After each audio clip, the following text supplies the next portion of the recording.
Hey guys, it's Aaron with Volatant. In today's video, I'm going to be demonstrating how to map a pasture using the M4E.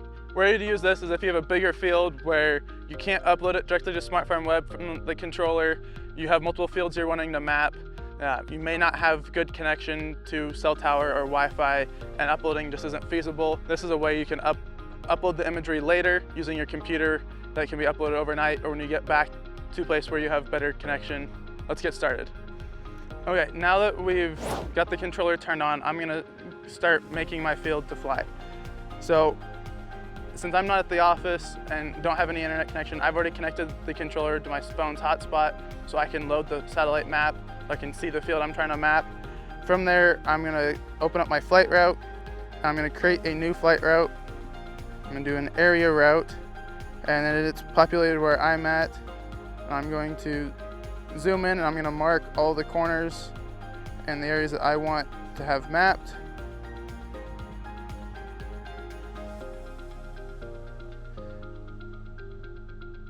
This field is about 80 acres and it's not a straight pasture, so there's a lot of little corners in here. A lot of the edges are trees, so I'm not getting too perfect along those edges, and I have enough overlap that the areas that I don't get perfect, I will have imagery captured in there. That looks good there. So from there, because I don't have my drone turned on, I have to select what model I'm using. So Matrice 4 series and then Matrice 4E. So I've created my flight route and I'm gonna name it. This particular pasture I'm at is called Burr Pasture. I'm not going to worry about my GSD because I'm going to change that when I change my flight route altitude. I'm going to be flying at 250. You can fly higher, but being as windy as it is today for us here, I'm going to try to stay a little bit lower and try to reduce my wind a little bit on the drone. Everything else looks good there. I'm going to change my course angle ever so slightly.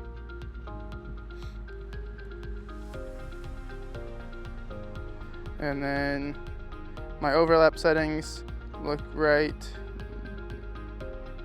Okay. Everything here looks correct. So now I'm going to also change it to AGL. I'm going to turn on real-time terrain following, so it's going to follow the terrain that is in the pasture. It's pretty rolling hills here. So now that all that's done, I'm going to save my map and I'm ready to fly once I turn my drone on. So I'm going to turn the drone on and get it placed and get ready to take off. Now that your drone's powered on, typically I would run RTK. I'm having RTK issues today, so I'm just going to run GNSS. But up here, this is where I can see where my satellites are doing if I'm connected. I already have my field pulled up. I'm going to take off and start my mission. I'm going to manually fly mine towards the start point. If you want to, you can have it fly itself to the start point. It is entirely up to you how you want to do that. I have, like I said, again, my altitude is at 250. I could go higher if I wanted to, but given my conditions today, this is where I'm going to limit the flight at. Now the drone's going to move to its start point and start flying. In this pasture, like I said, it's about 80 acres. It's going to take about 15 minutes for it to fly. I do have a spare battery, so if I need to swap out in this wind, I can. Another thing is I have plenty of storage. So that's the thing to keep track of when you're flying, is make sure you have enough storage for what you're wanting to be doing.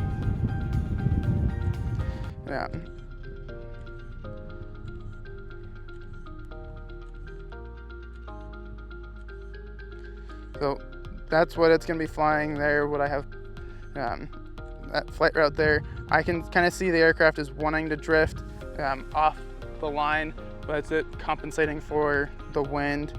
So that's not too concerning. And I can see I'm overlapping past where my actual field edge is.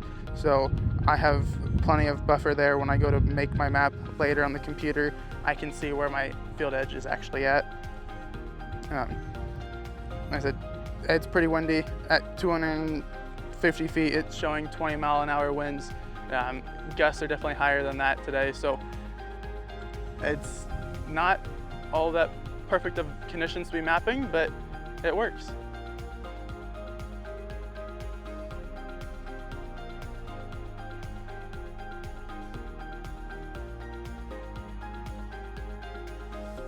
Now that your flight is done, you can take the SD card out of the drone once it's landed and upload it to SmartFarm Web on your computer, where you'll be able to view it on the T100 controller once everything's been uploaded.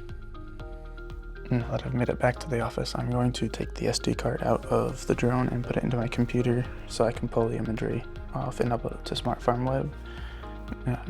To do that, I've already logged into my SmartFarm Web account and gotten to the Cloud Reconstruction Media Files page. I'm going to click New.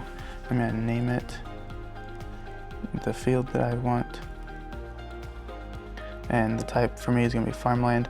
If you're wanting to do orchard and be able to adjust your flight route, there's another video that goes in depth of how to do that. For this one, I'm just going to do farmland. I'm going to do save and upload, and I'm going to select the folder, which for me is in Matrice 4E, DCIM, which is what DJI drones typically put it into, and then name of per pasture. I'm going to upload those imagery, and that's there. If I click auto mapping, there's this area down here that pops up. You can do auto mapping. If you don't want it to do auto mapping, once the imagery is done, you'll have to go to create your HD map. You'll have to do the same process. To save a little bit of time in terms of what I have to do, I'm going to have it start doing auto mapping. I'm going to click OK, and now it's going to start its uploading process. Depending on how fast the internet and how many photos you have, this could take a few minutes. It could take quite a while. Just depends on how your internet is and how many photos you have to upload. I will rejoin with you once all of my photos have been uploaded and my HD map has started processing.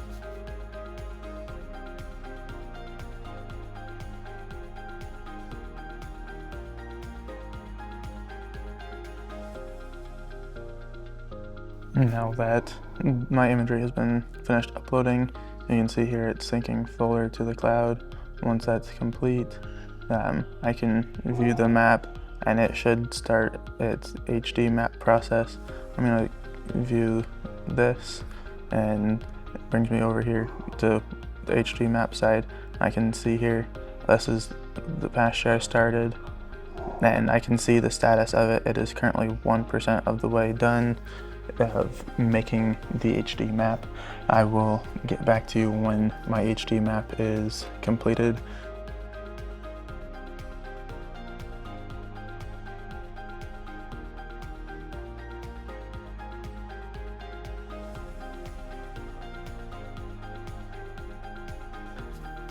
Now that my field has been fully processed and the HD map has been completed, I can view the map here on SmartFarm Web. It says I've mapped 99.5 acres. This is what the pasture looks like. Obviously, everything hasn't greened up. There was some green in there, but flying at the height that I was flying at, you can't see the green very well. I can make a map here on SmartFarm Web, or I can look at the controller itself and be able to see what it has on the controller and be able to make the map on the controller. Either one works.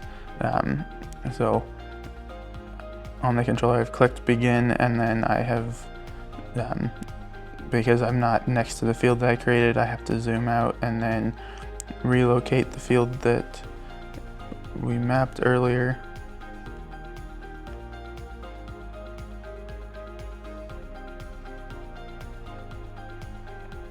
It can take some time for it to sync over to the controller. So while I'm waiting for it to show up on the controller, I can come here to field management. I can add a new field, name it what I want to, and zoom in on the location. Okay, so I can go to field management, wait for the imagery to sync over here. I can click add, and I can make a field boundary here in Smart Farm Web. Along with, I can see all the trees, the piles of trees, the growing trees, all that. And I can make my field boundary accordingly. So here, this pasture does go back in here, but this tree line is gonna prevent me from being able to go all the way back in there. So I'm just gonna cut that portion of the pasture off and come here into the corner. And then all the way up here. And as you're going along, you can kind of check to make sure everything looks correct. And I'm gonna name this field so I know what I'm looking for on the controller when I pull it up there. Save it there. Now I could go and download this field onto the controller, or I can come in here. I can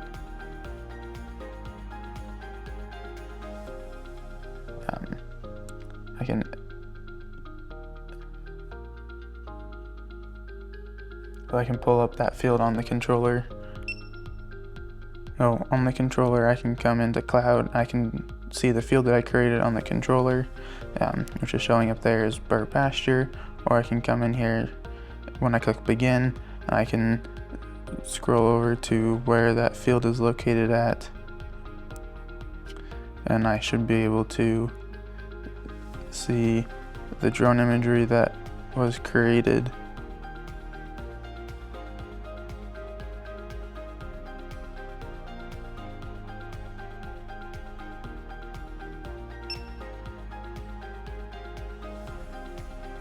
I'll download this out of the cloud, which I should be able to pull up my field boundary now on the controller.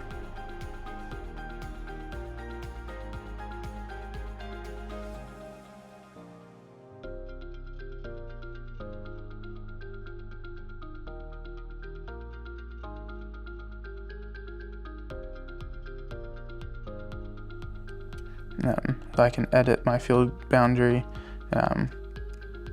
change it to 30, and obviously there's trees in there that I can see.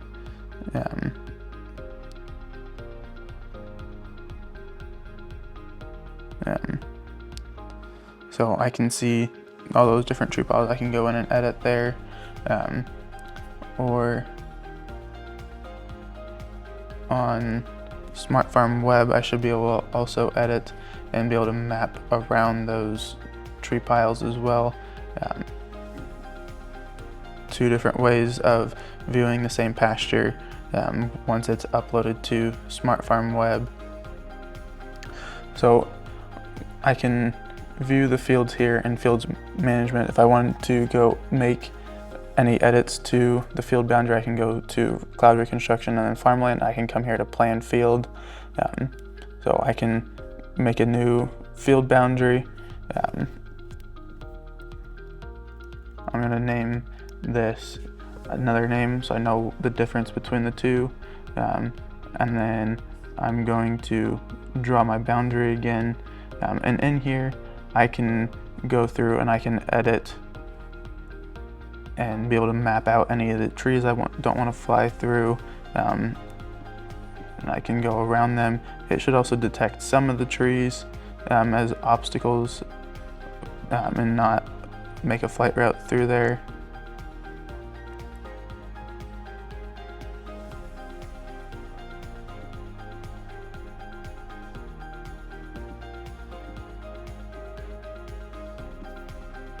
So I come here to modify AI map. I can hit corrections. It's going to ask you to save it first.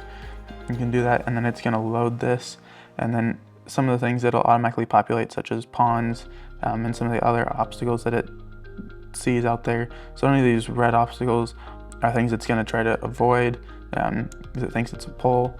One thing I've found that can be helpful is I'm going to make the whole kind of inner area that I know has parts that I may want to be able to spray, I'm gonna set those as farmland just to get rid of those poles that are there. And I can go in after the fact and edit those out.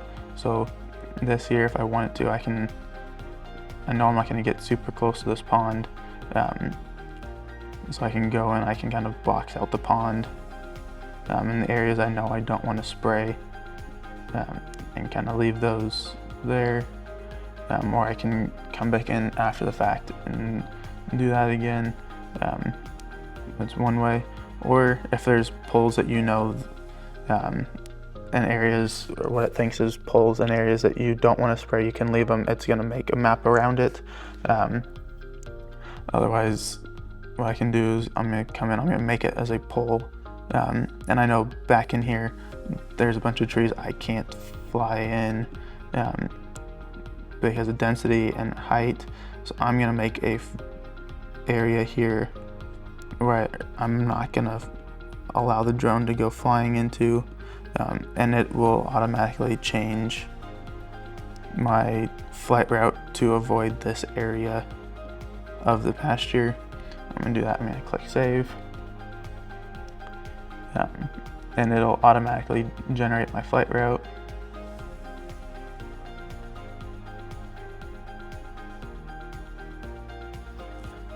So if I come back onto the controller, I can go into cloud. I should see this pop up here, and I can re-download this onto the controller.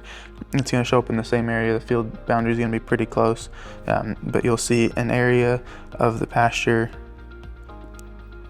that there are different areas where all those different obstacles were at that it saw.